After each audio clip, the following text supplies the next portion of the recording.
Hey everybody, I'm going to try once again to make a movie. I've been trying all day. I want to give you an update on what's going on with me and my channel and my Facebook groups and bingo. As many of you know, I have been fighting health issues for a while. The 15th, which was yesterday, was my 68th birthday. It was not a happy birthday. I was diagnosed at the age of 9 with optomyoptic migraines. When I lived in Virginia, they stayed controlled by medication and anti-seizure medications. Since living in Florida for the last 16 years, they've not stayed controlled because the doctors here don't know how to control them. You know, I'm going to call a spade a spade. They don't know what to do. Last Friday, we picked the boys up after school and we went to Busch Gardens and we stayed till 9 o'clock at night. Everything was fine. We had a great time. I felt fine. I felt energized.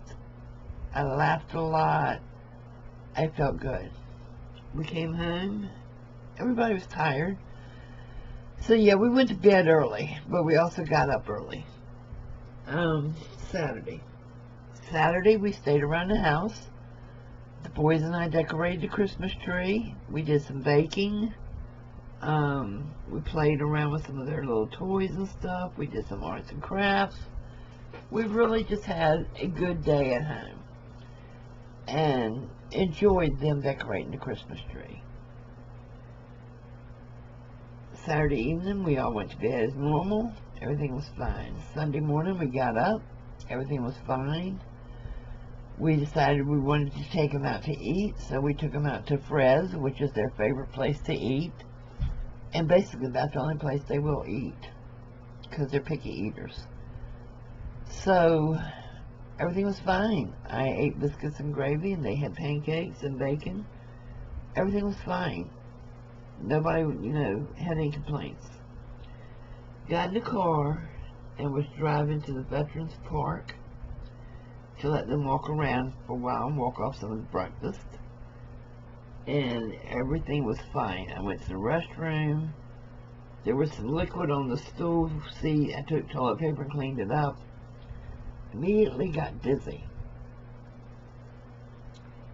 Went back to the car and I told Mr. Pete, I said, my mouth and my face is feeling numb.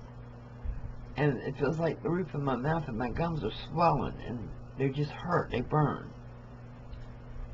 So, we started headed back toward Tampa to come home and take the boys home. It went away. I was standing in their backyard watching them jump on the trampoline and it returned briefly just around the face.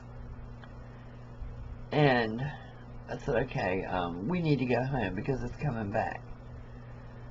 So we said our goodbyes, came home, just had our normal routine day, went to bed early, which is unusual for us, but we did go to bed early that night, and we figured we were just tired out from having the boys. I woke up at 4 a.m. The entire left side of my body was numb. My mouth and the roof of my mouth was just swollen and just numb and felt blistered. So we kind of let it go for a little while, laid back down, and I woke up again and I couldn't move the left side of my body to get out of bed. I finally managed to get to the den and I couldn't speak. I couldn't call Pete. And I took the scissors and I have a craft table in there I work on. I started beating on that table really hard with my right hand till he got up and came in there and he said I was ashy gray. But he asked me, so what's wrong? What's going on? And I said, I couldn't talk. And he said, we're going to the hospital. And all I could do was say, yeah, hypo. Because I knew something was seriously wrong. Now, I went to the doctor on Thursday, and I saw a PA that I've never seen before. And he put me on lisinopril for high blood pressure. Okay, the last couple of months I've been there, they've been saying your blood pressure's running high, but they never did anything about it. He didn't even take my blood pressure Thursday, but he prescribed lisinopril.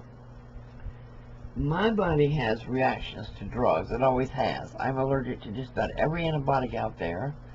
I'm allergic to all the major painkillers, to the point that I go into respiratory arrest. Anyway, I felt like this was a reaction to the medication, but I couldn't communicate it. Because I've had so many reactions to medications, I know what it feels like. So, Pete takes me to the emergency room. They say immediately that it's stroke alert. Okay, my head is splitting. Can I have something for the headache, please? No, didn't happen.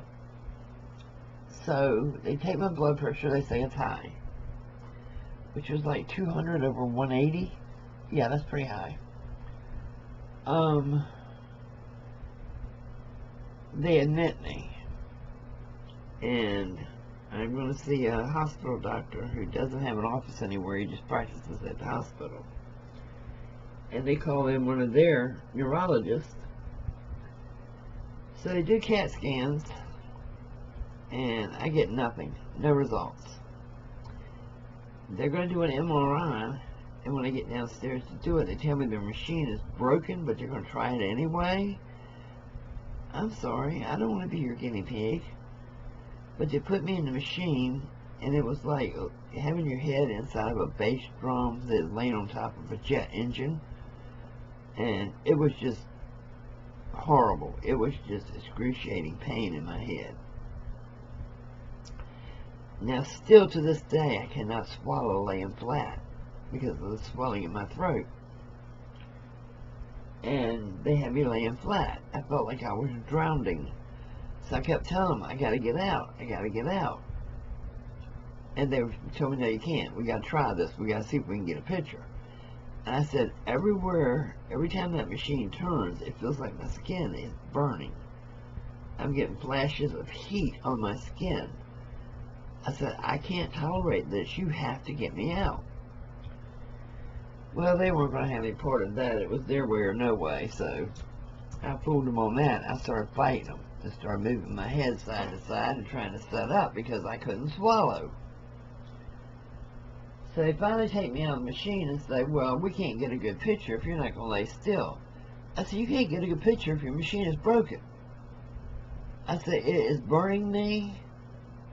The noise is deafening. So he comes over and literally plops headphones on my head and says, do you want music? I said, God, no, I don't want any more noise. My head is splitting.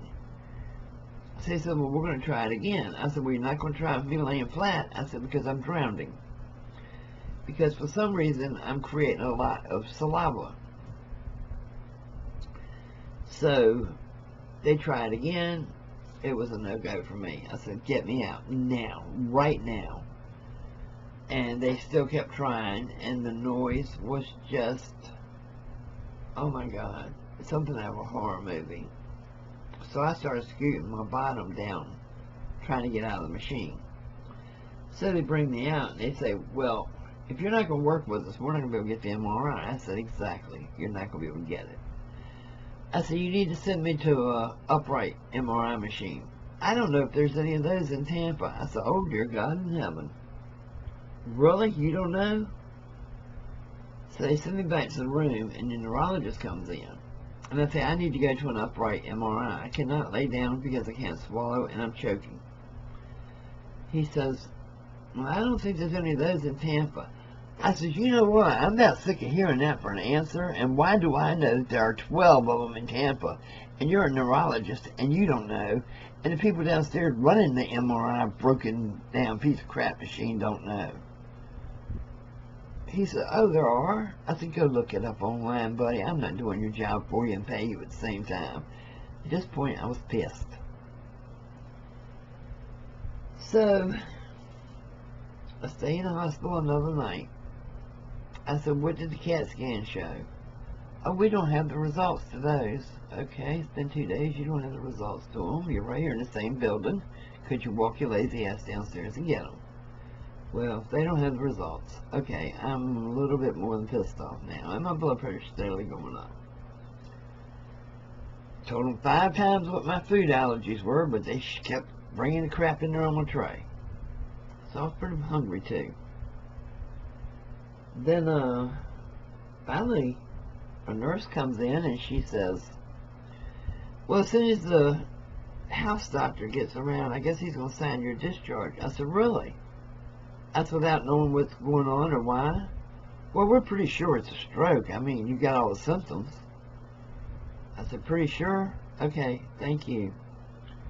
Next thing I know, they're coming in my room with a wheelchair. I never saw the doctor. I had been discharged. But I did hear 2 nurses talking earlier that they were holding patients in the emergency room and needing beds up there. Okay. You can torture somebody else. They can have my bed. I'm ready to go. So I come home. I call and make an appointment with my regular doctor, who I see tomorrow at 2. Yesterday, which was my birthday, I get a phone call from the house doctor that says, the scans showed that you have a mass at the back of your tongue on the left side. I said, really? I said, y'all didn't know that while I was in the hospital. Well, you're going to need to go to an ENT doctor and get scoped. I said, okay, I have an ENT doctor who says he can never scope me again because I have GERD and acid reflux so bad that my esophagus is tissue paper thin. So what are we going to do about that? Well, you need to talk to your ENT doctor about it. I said, fine, I'll talk to the ENT doctor about it. He said, but all your heart tests came back good. I said, so did I have a stroke or not? Or is it a reaction to the lisinopril? Oh, I don't know. I said, really? Okay. You know, when I get my bill, I just want to write on there, I don't know, and send it back. I mean, that's how pissed off I am right now. So, he tells me, proceeds to tell me that all of my heart workups were normal, everything's fine, it's good. Okay, thank you, doctor. I was diagnosed with mitral valve prolapse when I was 19 years old. They never caught it. They never saw it on their CAT scans. They never saw it on their ultrasound. I've been treated for mitral valve prolapse since I was 19 years old. Guys, that's almost 50 years. But they don't know that I have it down there because they didn't see it. Okay, I'm a little more than concerned about the medical care at this point. So, yeah. I'm going to my doctor tomorrow, too. I'm going to ask her to find me a neurologist that is in network because the hospital I was closest to is not in network with my doctor, and will give her no information. I have never seen healthcare like in Florida in my life, but I can promise you, if you are a senior thinking about moving to Florida, do not come here. They will kill you. If I was at home, I guarantee you my health would be perfect by now. But it has steadily gone downhill the 16 years I've been here. And I have aged 3 times faster than I should have. Because here it's write a prescription and see if it works. And if it doesn't, oh well, we'll try something else. But you're old, so you probably have this issue. You have migraines, so you probably have this issue. My migraines are connected to my eyes. I have optomyoptic migraines. I go blind with them. It's not connected to my brain. It's my eyes. But they don't know that because they couldn't find it. They don't know I have mitral valve prolapse severe because they couldn't find it. They don't know that I have chronic diverticulitis because they didn't see it. I don't know if any of their scanning machines were actually working or not, if they didn't see all the things I know I have wrong with me. But they didn't find any of it. So, okay. I don't feel real secure with the health care. So I will see my doctor on Monday. And if I don't get some positive results from that, I will strike out on my own and find my own health care again. But I have fought cancer for many years. I know the word mass means cancer. So for the doctor to say they found a mass on your tongue, and then I say, well, should I contact Moffitt about it? Well, wait and see an ENT doctor, because it could have just been phlegm or something on your tongue. That's not a mass, guys. And this man's a doctor. That's not a mass. That's something laying on the tongue they haven't been able to swallow. So, yeah. The future of my channel is iffy right now. The future of my health is iffy right now. If I can come back, I will. And I'm going to fight with everything in me to be able to get well again. But I'm not going to stress over whether or not I can continue making videos. Because I just can't. I can't put myself in that position. I have maybe 2 more games worth of prizes from bingo that were donated. I'm going to ask you now, do not send any more bingo donations in, because I don't know if I'm going to be able to continue it. But what I would like to do, if those of you who donated approve of it and agree to it, rather than send the stuff back to you, which I'm assuming you don't want it back anyway, or you wouldn't have gotten rid of it, I would like to go through my list of people that I have bingo numbers for, and I can look at my melon labels and tell who won and how many weeks they've won prizes. But so many of you have supported bingo and been coming faithfully to play that if the donors don't mind, I would like to go by that list and send a prize to some of the people who have never won a game, or have only won 1 game if there's, somebody that has won.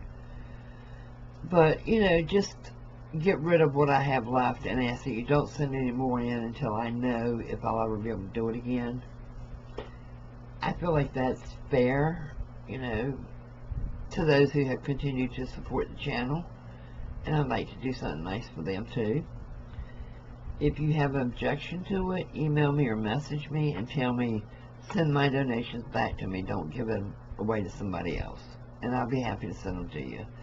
I'm paying all the postage on my own for the last 2 months anyway, so it doesn't matter to me where it goes. I can send it on to players, or I can return it to you, whichever way you want it. And that's the only 2 options I'm going to give. I'm not going to be going around hunting down people's addresses to send to a friend of yours or to an organization you want to sponsor or anything else.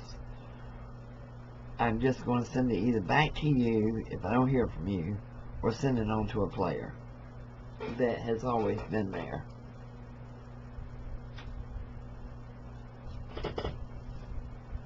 Next. I don't know if I'll be able to do any more sales. I have a lot of stuff I still need to get rid of.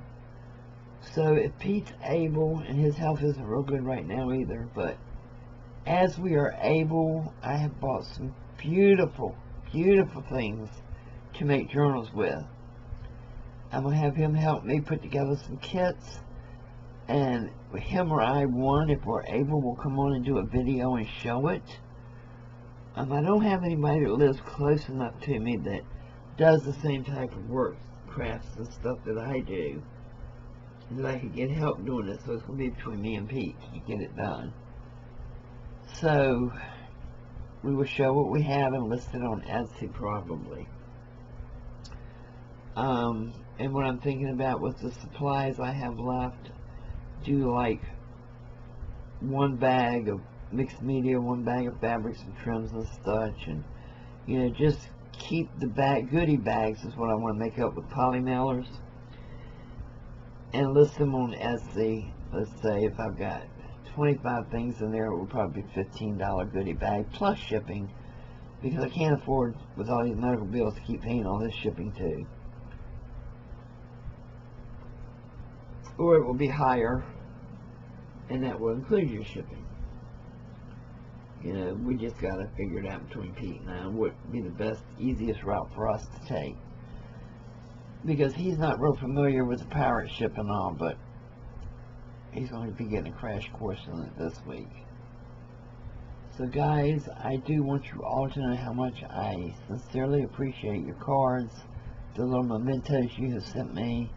They truly touched my heart.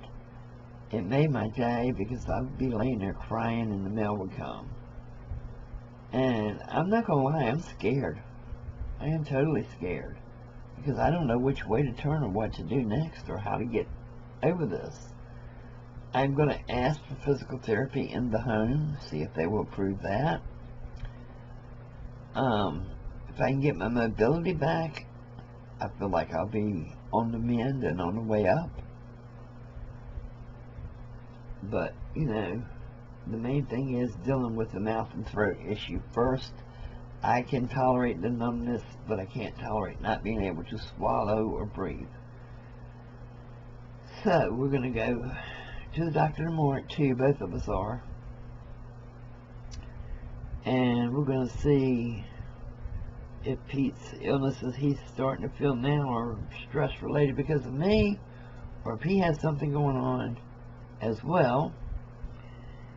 And basically we're just sitting around watching Hallmark movies. But we will try to start getting some things packaged as the good Lord allows us to do it. And I do want to thank all of you for sticking by me. Please don't unsubscribe, because if I'm able to come back, I'll be back. If I'm able to just do short little videos, then that's what I'll do. But right now, I just have to take care of me. So I love you all, and I hope you'll stick out. And please, if you donated prizes and you don't want them being forwarded on to players, I need you to let me know to send it back to you. And that's the only options. Either give it to someone else who plays, or give it back to you. Alright, thanks guys. I hope I see you soon. And I love you all. Bye-bye.